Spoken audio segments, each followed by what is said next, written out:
మొలకల చెరువు వచ్చిన సంఘటన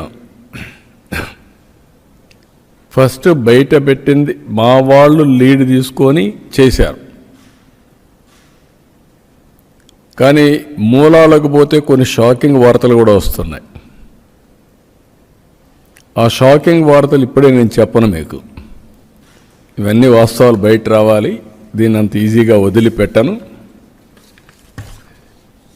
ఇవి చూసిన తర్వాత నాకు అనిపించింది దీన్ని ఒక సిట్ వేసి టోటల్గా ప్రక్షాళన చేయడానికి ముందుకు పోవాల్సిన అవసరం ఉంది. GVG Ashok Kumar IPS IGP Eluru range,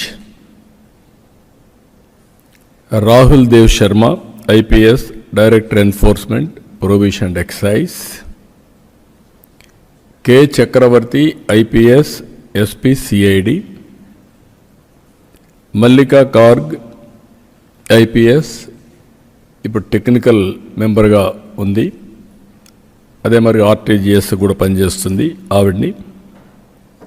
వీళ్ళ నలుగురిని ఎక్సైజ్ డిపార్ట్మెంట్లో ఇంకొకరిని తీసుకొని, అనుభవం ఉండే సబ్జెక్ట్ ఎక్స్పర్ట్ని ఒకరు తీసుకొని వీళ్ళందరూ కలిసి ఏం జరిగిందో మొత్తం